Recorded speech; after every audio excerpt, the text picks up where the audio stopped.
It's Richard Mark Tatunji, and today I've got Summer Nelson from My Trainer, who's been around for a while in the industry with the mobile training. Is that right? That's right. Yeah. Welcome aboard anyway. Thank you. So tell me, you're not dressed in your runners and your joggers, Yeah. and there's a reason for that. Yeah. And this is why I wanted to really bring you on the show, because you're not a personal trainer, but you're a sales or marketing, and you run a very successful outdoor personal trainer in Melbourne. That's right. And I want to know, why would somebody come into an industry where this industry, we think about it, this industry, fitness industry, when you were talking to business owners in the fitness industry, everybody generally has come from a personal trainer and they go, you know what, I want some more staff under me. Yep. I want to expand.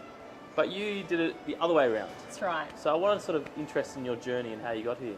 Okay, well, I started off in the fitness industry to pay the rent, pretty much. Right. Took a job working on front desk at a health club in Melbourne, and quickly moved into membership sales. As in most clubs, there's high demand for people who have some desire to be involved in sales, so I got moved into that. I think I was 19 when I started in the fitness industry, and just straight away found that I really loved the atmosphere that it was around.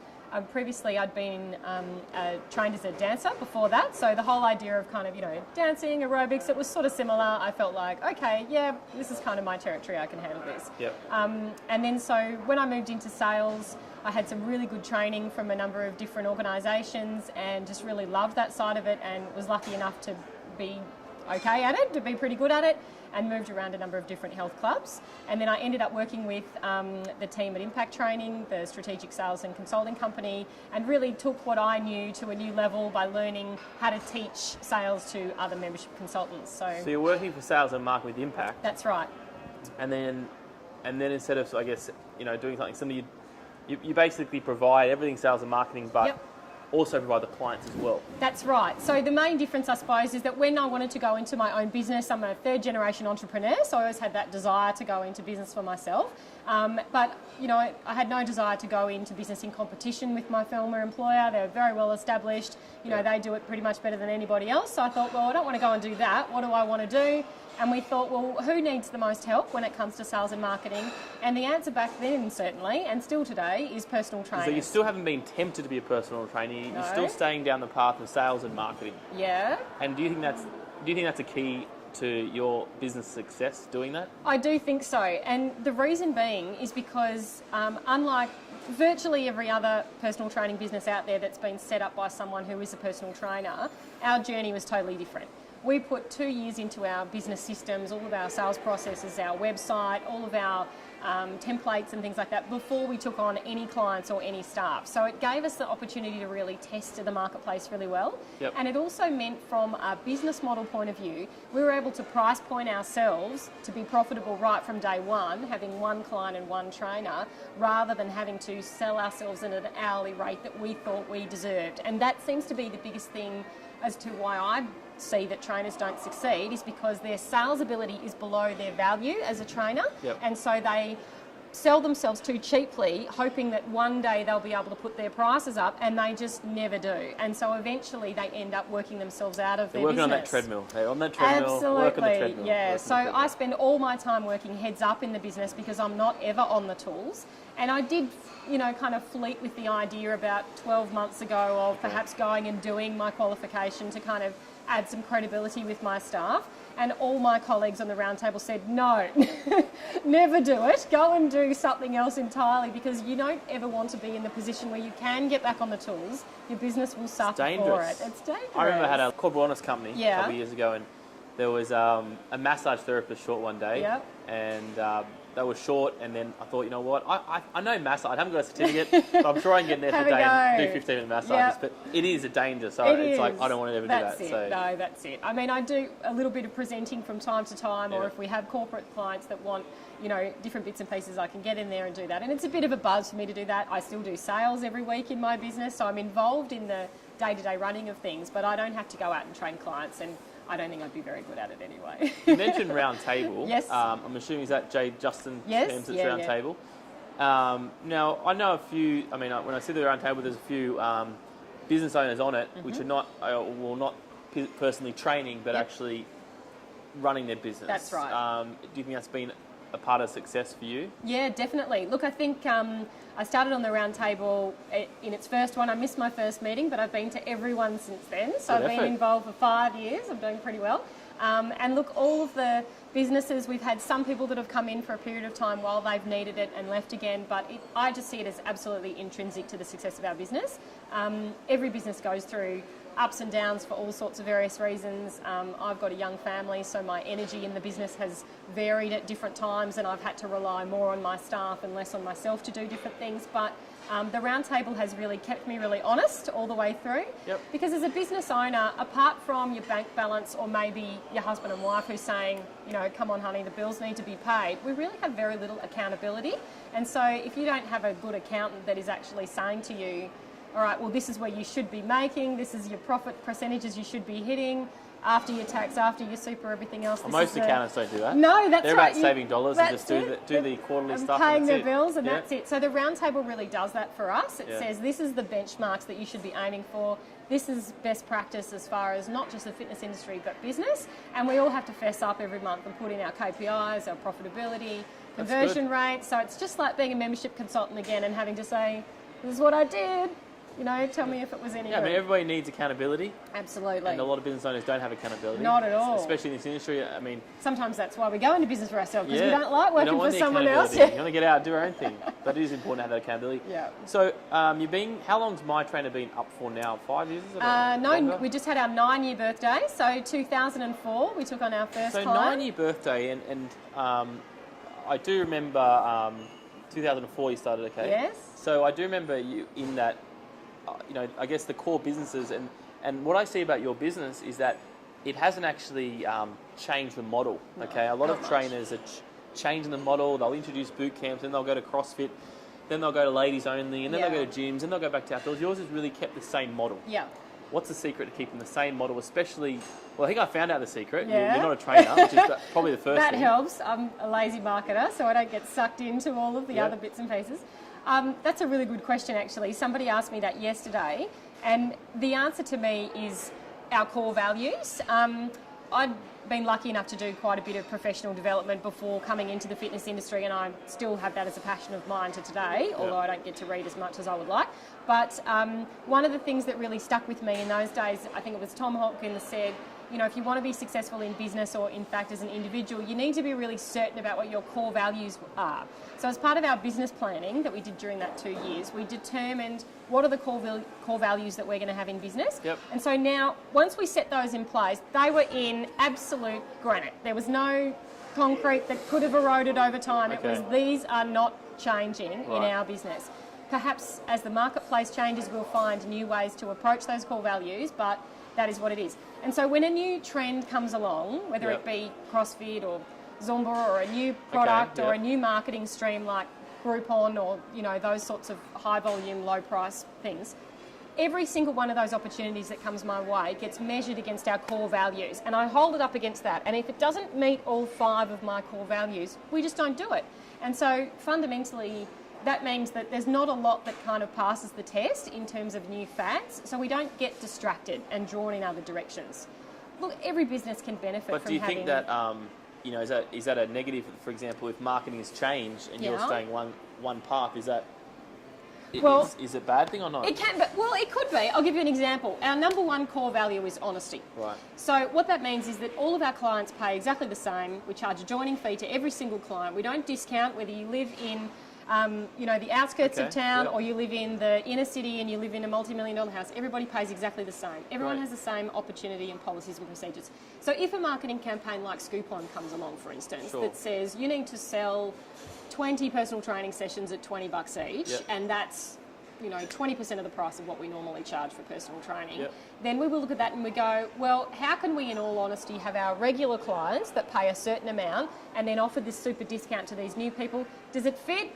No, it doesn't. Oh, yeah, so we let it pass us by. And that was a good example of one that probably was a good one to let us pass by, Yeah. because I'm sure we've both had Yeah, they're- plenty of people we've known in the industry that are no longer in the Yeah. industry because they couldn't meet the demand that Demand, was yeah. created through those Yeah. things. Other things, I suppose, another one of our core values is giving back to the community. And this is something that I see as really fundamental, that as a business person is Yep. important to me. And you know, even just from a business point of view, it's what business people do. If you're a self-employed personal trainer, you're working out of your garage or the boot of your car, you're turning up at a park with some equipment, you've got no real identity, you don't necessarily see yourself as a business owner. You see yourself as someone who's, you know, just a personal trainer. So you don't give yourself a lot of status to go in and meet with your local MP or the Chamber of Commerce or the local, you know, district of general practitioners or whatever it might be, and say, you know what, I'm a local health and fitness professional, I'm a business owner, I'm contributing to the community, these are the organisations I'm supporting. Yep. And so that's where we like to put our focus, on the things that are, you know, making a difference in our community and making a difference in our clients' lives. And the other stuff that kind of, you know, comes in and then goes out again. Like if it sticks around for about 2 years, then I'll probably have a look at it and go, yeah, we'll do that. Good. It's a good strategy to go along. And because I'm lazy. Lazy marketer. Very. Lazy marketer. So what's the next direction for My Trainer? Where's it heading to now? Because I mean, personal training is, I mean, it's changing. Yeah. A lot of it's going to groups. Yep. Do you see is that a fad coming through, or are you still ready to continue to stick because we've been so successful at doing that? I don't know. Look, we probably do mostly one-on-one. Our core business is one-on-one and two-on-one training in people's homes or in their backyards or outdoors, which is fine. And for us, that gives us a lot of stability. I kind of learnt this lesson, I suppose, many, many years ago. I had a friend of mine who was working for a large chartered accounting firm, and she was involved in the ANZET carve-up, if you will. Yep. And so through that, I got to learn some stories about businesses where ANZET was their only client. So consequently, when ANZET went down, of course, they went down. Yep. So my attitude has always been, rather than putting all your eggs in one basket, so to speak, to have a large amount of stability through having a very large client base, all doing something that they can consistently do on a regular basis. Yep. So for instance, we have clients that might see our trainer once a month for half an hour. Okay. And people would say, is that enough to get anything? Well, damn straight it is. It's better than sitting on the couch doing nothing, listening to your own stories about why you can't exercise. So having a large pool of clients with a variety of commitments, but something they can stick to forever, to me is a much more viable business model. Now, I've got colleagues who run group training amazingly. In fact, if you want to talk to someone about Heidi, talk to Heidi Denning about group fitness. She's the guru as far as that goes, and she swears by it and tells me that it's a massively profitable business. I just can't get it to work. Yeah. And I think for the most part, the reason is because I've got a commitment to pay my staff really, really well at a high level, and that in Melbourne certainly, what the customers are prepared to pay for group fitness is well below what I want to charge them for it to be able to pay my staff at that high level. And well, so, if it's not broken, don't fix it. That's it. But that's great. To answer your question as far as where the business is going next, I suppose, I've had staff members that have been with me for 6 or 7 years. Yep. Got a trainer who's 65 years old. You know, I've got to create opportunities for these people so I can keep them in the business. He's been getting up at 4:30 in the morning for the last 15 years. It's someday he's going to get sick of that. Yeah. So I need to create opportunities for him and all the rest of my team. So the next level for us that we've committed to is moving to a model where our team can have a team of their own. So going from just being an independent business owner within my brand to actually being an independent business owner in my brand with their own team of people that they get to mentor and support. Trainers can have their own team under them. That's right. Okay, so what is that actually called? What is it called? Is it an affiliate sort of model? At the moment, we refer to it as a license model, if you will. Yep. We decided not to do a franchise because we maintain a vested interest in the clients, and we want to make sure that when our trainers are busy and they're making good money and they're successful, that we're busy and we're making good money and we're successful, rather than having it just paying out in franchise fees, those sorts of things. Just not my style. So, the next model, I suppose, will be to kind of engage the trainers who have that desire to mentor other people. And again, I suppose this comes down to one of my learnings in business. When we started out, we kind of thought we'd need to go national. You know, to have a massive business, we thought we want trainers in every state. We're going to need general managers everywhere. We'll have, a dozen trainers in every state. And what I realised really quickly, but in particular probably from meeting some of the people on the round table, is that you don't need to be everywhere to have a really successful business. With the internet these days, there's technology that enables you to help people everywhere. But to have a great profitable business, you can keep a low profile. we could have a dozen trainers just within our municipality in Melbourne, Yep. and we'd have enough demand to service that. We currently service most of Melbourne, but as it is, you don't need to be the biggest to be profitable and to be Very good successful. point. You can keep it. There's a great book that Justin advocates called Small Giants that I would thoroughly recommend to anyone Small who's Giants, yeah? Okay. who's thinking about going into business and expanding. You don't need to be massive and have your name up in lights to be able to have a good, successful, stable business. Sometimes it's better to keep a little bit of a low profile, stays more within your personality. So, Right. So there must have been some struggles along the way. Yeah. I'd love to know, I love hearing knew you were success. gonna I ask me also this. love about struggles. What's been, I guess, the biggest waste of money that you've ever spent on in your business? I don't want to name any names. No names. Okay, so like most people, I've been carried away by a good sales presentation from time to time, and I think perhaps the thing in one go that I've signed away the biggest amount of money that I probably shouldn't have was a telemarketing campaign, and I think largely that was because I had a certain expectation of how that was going to play out and what happened in it, how it was going to work for our business, and what they could deliver was not a match to what I wanted. Sure. But I kept trying to make it a match and saying, well, let's do this and let's do that and try and make it a match. But really, I think it comes back down to that underlying laziness I have of being a marketer, of trying to outsource something that I should have done in-house myself. That doesn't mean telemarketing's bad. It's been very successful for us at different times, but that one campaign still stings. I got one client out of that campaign, which cost me about $5,000, and luckily they stayed with me for about 5 years, so it did cover the cost. It did cover the cost eventually. But I did everything to keep that one client so that I could bottom line that at the end of the day. I think it's important. I mean, as business, you need to grow. Sometimes you need to make those mistakes to realise what really is the core value, which obviously you keep consistently on. Yeah. So the biggest thing, just to wrap up, I can always see you guys advertising more trainers. Yes, so always. you're always advertising more trainers. Yep. How do you always have a surplus of people wanting to train with you? I mean, what's the, I guess, the one secret there? Well, I can't give away all my secrets, but I think you will probably attest to this, is that if you have a good, strong, stable internet presence, you will always have a good source of quality leads. And that is something that mostly because, you know, back in 2004, we put in the effort to building a website, and over the years we've continued to evolve it, and we use directories and some of your services and some other ones as well to drive traffic to the website. But fundamentally, we've kind of, I suppose, been lucky to a large extent and consistent in the sense that we always have a good stream of leads coming through there. And look, I suppose I consider that I've had a very good retention of my staff. The minimum amount of time I'll ever work with someone is a year, so compared to the industry average of 6 weeks, that's not too bad. Very good. Had people with me for 5 or 6 years, so I think it's all about consistency with you. That's probably the message. You can always see the leaders that pop up and continue to stay up, so very good. So if trainers want to get in contact with you, just go to your site, mytrainers.com. Yeah, they can go to mytrainer.com.au. There's a career section there, or you can send me an email. Look, one of my big pushes in the last probably year or so I've taken a bit of a back seat in terms of my presenting and other bits and pieces since I've had my family, and haven't been giving as much to the industry as I would have liked. But certainly one of the things that I'm doing is really just trying to support people as much as I possibly can. So if you've got any questions about business, if you're starting off, if you're not sure where to go in your career, feel free to drop me an email. I'll do my best to help you out, send you in the right direction. And you're on Facebook as good well, luck. I see. Yeah, I was on Facebook. You're on Facebook, so you can contact that way. All right, thank you so much. Thanks, Rich. It was a pleasure. Thanks a lot. Thanks very much. Thanks, guys.